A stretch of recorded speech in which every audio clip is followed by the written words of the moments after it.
안녕하세요. 금요사건 파일 디바제시카입니다. 2000년 8월 18일 전라남도 나주시 봉황면 산골에 위치한 이 황치마을은 시골이라 저녁 8시만 넘어도 고요해지는 곳입니다. 이곳에 늦은 밤 11시 30분쯤 마을 초입에서 남녀의 다툼 소리가 들려왔죠. 50대 남성 이씨와 그의 딸 20대 이양이었습니다. 이양은 나주에 있는 한 종합병원에서 간호사를 근무하고 있었습니다. 쉬는 날이면 고향집에 내려와서 부모님의 농사일을 도와주는 성실하고 착한 딸이었죠. 이날도 이양은 야간 근무를 마치고 낮 12시쯤 집에 와서 어머니 일을 도왔습니다. 이후 함께 저녁을 먹고 시간을 보내다 TV를 보면서 아버지 이씨를 기다렸는데요. 아버지는 늦은 저녁 만취한 채로 집에 돌아왔습니다. 그리고선 다짜고짜 아내에게 큰 소리를 치기 시작했죠. 이 모습을 본 딸은 부모님을 떨어뜨려 놓기 위해서 아버지를 끌고 집 밖으로 나온 시각이 11시 30분입니다. 부녀는 함께 걷기 시작했습니다. 딸은 엄마랑 좀 사이좋게 지낼 수 없겠냐면서 아버지를 설득했죠. 그러면서 개천 쪽을 함께 걷자고 했지만 이미 술에 취한 아버지는 가깝게 보이던 정자에 드러누워 버렸고 딸은 포기한 듯 아버지 곁을 떠나 150m쯤 떨어진 만봉천을 향해 혼자 걸어갑니다. 아버지는 딸의 모습을 바라보다가 그대로 잠이 들고 말았습니다. 그리고 1시간 후 정자에서 깨어났고 일단 집으로 돌아갔는데요. 그는 딸 역시 집에 와 있을 거라고 생각했습니다. 하지만 없었죠. 걱정이 되긴 했지만 딸이 택시를 타고 나주 시내에 있는 자신의 자취방으로 돌아갔을 거라고 짐작했고 그렇게 그날 밤을 보내게 됩니다. 다음날 아침 부모는 딸이 근무하는 병원에 아직 출근하지 않았다라는 소식을 듣고 즉각 걱정되는 마음을 안고 자취방으로 찾아갔죠. 하지만 여기에도 딸은 없었습니다. 불길함을 느낀 부부는 곧장 실종 신고를 접수했지만 이양의 행적은 이미 묘연해진 후였습니다. 그로부터 일주일이 지난 2000년 8월 25일 초등학생 한 명이 만봉천에 있는 청룡교 인근을 지나다 이상한 걸 발견합니다. 개천 풀더미에 동물의 사체 같은 것이 걸려 있었죠. 아이는 곧장 마을 노인에게 찾아갔고 뭔가 강가에 죽어 있어요 라고 말합니다. 그리고 현장에 도착한 그 노인은 그게 여성의 시신임을 깨닫게 되죠. 그런데 경찰이 출동했을 때 시신이 이미 개천물에 떠내려가고 있었습니다. 가까스로 그물망을 쳐서 이 시신을 건져냈는데 지난 이틀간 큰 폭우가 내렸는데 그로 인해서 개천물이 꽤나 불어난 상황이었죠. 그러니까 이게 조금만 더 늦게 발견했더라면 시신이 하류로 떠내려가서 영영 실종됐을 뻔한 아슬아슬한 순간입니다. 발견된 시신은 나체 상태였는데 물에 퉁퉁 불어있어서 간신히 성별 분간만 가능했습니다. 지문대조를 한 후에야 신원을 확인할 수 있었죠. 일주일 전 홀로 만봉천으로 향했다가 사라진 이양이었습니다. 경찰은 지난 일주일 동안 시신이 만봉천을 표류한 것으로 추정합니다. 정확한 사망 원인을 알아내기 위해서 국과수에 부검을 의뢰하게 되는데요. 한여름이었고 또 부패가 너무 심해서 외상 흔적도 또 독극물도 쉽사리 밝혀내기 어려운 상황이었죠. 사인은 익사로 추정이 됐지만 부검에는 그 역시도 확실하지 않다라는 아리송한 답변을 내놓았습니다. 당시 경찰은 타살과 자살 두 가지 가능성을 모두 내다봤습니다. 하지만 상식적으로 자살을 하려는 사람이 옷을 벗고 나체로 목숨을 끊는다라는 건 다소 납득하기 어려운데요. 유종 역시 자살 의혹에 반발했죠. 그러자 경찰은 이 씨가 입고 있던 옷이 물살에 벗겨져 나간 걸 수도 있다라는 주장을 펼칩니다. 하지만 지인들은 그녀가 절대 자살을 할 성향이 아니라면서 강하게 반박했는데 좀 다른 방향으로 그녀가 어두운 밤길에 만봉천을 걷다가 물에 빠져서 실족사했을 가능성도 있습니다.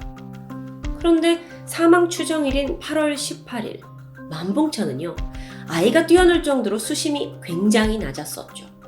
게다가 아무리 유속 때문에 옷이 벗겨졌다 하더라도 브레이지어는 물론 끼고 있던 반지까지 모두 떠내려갔다고 보기에는 좀 어려운데요. 조사를 하면 할수록 이 사건은 타살일 확률이 절대적으로 높았죠. 한편 시신 발견 이틀 전에 시신이 발견된 현장에서 위쪽으로 수백 미터 떨어진 하천 상류에서 한 아주머니가 동물의 사체 같은 걸 봤다고 증언합니다. 그 지점이 워낙 풀숲이어서 밤에는 가로등조차 비치지 않는 아주 외진 곳이었다고 하는데요. 누가 비명을 지르더라도 아무도 듣지 못하는 그런 곳이었죠. 그렇다면 그 지점이 실제 범행이 벌어진 장소였을 가능성이 있습니다. 이후에 비가 내리면서 하천물이 불어났고 결국 시신이 하류로 떠내려온 정황을 예측해 볼 수 있겠죠. 이후 경찰은 살인의 무게를 두고 일단 만봉천 수색에 전념했습니다. 그리고 이 씨가 입고 있던 다른 옷가지나 유류품이 있는지 추적을 하기 시작했는데 안타깝게도 모두 다 떠내려갔는지 아무런 단서도 나오지 않았는데요. 물론 이와 동시에 이 씨 친구들, 직장 동료, 그리고 이 지역의 우범자들도 모두 탐문했고요. 마지막까지 그녀와 함께 있던 아버지 또한 용의선상에 올랐습니다. 그렇게 수사는 다각도로 진행이 됐지만 결국 그 누구에게도 혐의점은 나오지 않았어요. 안타까운 건 당시 사건이 별 주목도 받지 못했다는 겁니다. 단지 지역신문의 짤막한 기사가 전부였죠. 그 나주 지역에 당시에 쓰레기 처리장 문제로 대규모 시위가 있었는데 이걸 통제하고 있느라고 대부분의 경찰 인력이 소모된 것도 문제였습니다. 그렇다 보니 수사 인력에 구멍이 생겼겠죠? 이게 초동 수사 실패로 이어졌다고 분석되는데요. 그렇게 실종 사건이, 아니 살인 사건이 미궁으로 빠진 지 한 달째인 9월 16일 오후 2시. 수사본부로 한 여성의 전화가 걸려옵니다. 지인이 사람을 죽였어요. 심상치 않은 제보였죠. 여성은 신원을 밝히지 않고 전화를 끊었지만 경찰은 즉각 발신자 추적을 통해 그 제보자를 파악하는 데 성공합니다. 그녀는 26살의 함씨. 함씨에게는요, 결혼을 전제로 동거하던 남자친구가 있었습니다. 얼마 전 남자친구가 사촌형을 만나고 왔는데 그 형이 말하길 내가 아랫마을 아가씨를 목 졸라 죽였다 라고 고백했다는 제보입니다. 경찰은 즉각 함씨의 남자친구를 소환했죠. 그의 증언은 더욱 구체적이었습니다. 남자친구에 따르면 9살 많은 고종사촌형 장씨가 한 간호사를 죽였다고 말했습니다. 참고로 장씨는 이 피해자 집에서 3km 정도 떨어진 마을에 살고 있던 사람입니다. 그런데 이미 상해, 폭력 등으로 전과가 10개나 되는 인물이었죠. 사건 당일 장씨가 만봉천 옆에 도로를 따라 트럭을 운전하고 있었는데 마침 평소 안면이 있던 이 양이 혼자 걸어가는 모습을 발견합니다. 이후 그는 이 양을 목 졸라 죽였고 옷을 벗긴 후에 개천 풀숲에 밀어 넣었다고 말하는데요. 신발과 옷은 집 앞 냇가 돌 밑에 눌러서 숨겨놨다고 합니다. 장 씨는 이 스토리를 사촌동생에게 털어놓으면서 자신의 알리바이를 만드는데 협조해달라고 부탁했던 겁니다. 여러분도 들으셔서 알겠지만 진술이 상당히 구체적이죠. 그래서 경찰이 이건 신빙성이 있다 라고 판단을 했고 즉각 장 씨를 찾아 나섭니다. 하지만 이미 그는 자취를 감춘 후였죠. 경찰은 그를 추적하기 위해서 수사력을 집중했습니다. 그렇게 6개월간의 추적 끝에 마침내 소재가 파악돼요. 그는 전라도 영광의 한 모텔에 있었습니다. 경찰이 숙소를 덮쳐서 장 씨를 체포했고 마침내 수사가 해결되나 싶었지만 장 씨는 자신의 모든 혐의를 강하게 부인합니다. 왜 그런 말을 했냐라는 것에 대해 단지 사촌 동생에게 1,000만 원을 구하기 위해서, 빌리기 위해서 교통사고를 내서 사람을 다치게 했다라고 거짓말을 한 거라면서 동생이 이야기를 좀 과장되게 부풀린 거라며 왜 그런 일을 했는지 모르겠다라고 되묻기까지 했죠. 아니 근데 이게 동생의 거짓말이라고 하기엔 내용이 너무도 상세합니다. 그렇다면 혹시 뭔가 동생이 이게 연관된 건 아닐까요? 진실 여부를 판단하기 위해서 장 씨에게 거짓말 탐지기가 진행됐습니다. 결과는 거짓. 게다가 장 씨의 알리바이는 일관성이 없었습니다. 경찰은 계속해서 혐의를 추궁했고 장 씨는 끝내 입을 닫아버렸죠. 경찰은 결정적인 증거를 찾기 위해 나섰지만 그마저도 쉽지 않았습니다. 아니 그렇게 다 해결됐다고 생각했던 수사가 또 미궁에 빠져요. 그 사이에 장 씨는 혐의를 벗고 풀려나서 광주에서 가정을 꾸린 것으로 전해집니다. 하지만 추후 전과 8개가 더 더해져서 징역형을 선고받았다고 전해집니다. 세월이 흐른 후 2016년 한 방송을 통해 이 사건이 재조명되었습니다. 특히나 유력한 용의자였던 장 씨에 대한 내용이 집중적으로 다뤄졌는데 이때 그 당시 결정적인 제보자였던 사촌 동생이 인터뷰에 응하게 되죠. 그런데 뭐라고 하냐면 내가 잘못 진술한 거다 그러면서 돌연 말을 바꿉니다. 금전 문제로 형과 다툼을 하다가 그가 사람을 죽였다라는 거짓말로 공포 분위기를 조성했는데 이걸 자기가 진짜로 착각해서 경찰에 실언을 한 것 같다고 말했죠.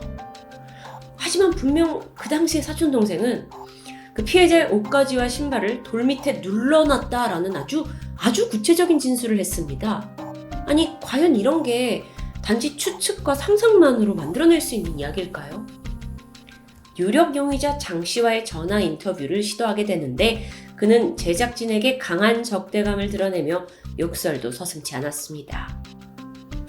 한편 이 사건은 일명 드들강 여고생 살인 사건과 많은 유사점이 지목되면서 혹시 동일범의 소행이 아니냐라고 의심받기도 했었죠. 실제로 두 사건은 차로 20분 정도 되는 가까운 현장에서 각각 벌어졌고 또 두 사건 모두 피해자가 물가에서 익사했다는 점, 발견 당시 나체였고 끼고 있던 반지가 사라졌다는 점이 아주 유사합니다. 이양의 사건이 2000년 8월, 그리고 드들강 사건은 그로부터 6개월 후인 2001년 2월에 벌어졌다는 점에서 시기도 비슷합니다.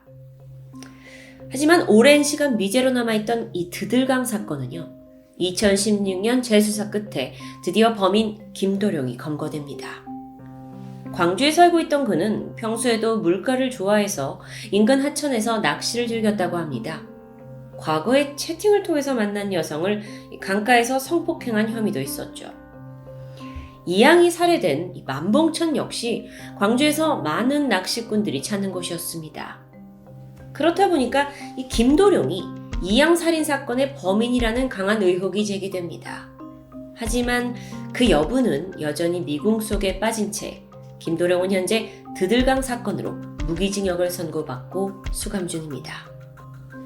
사실 조금 더 살펴보면 동일범 소행이다 라고 확정짓기에는 다소 무리가 있는 것도 사실입니다.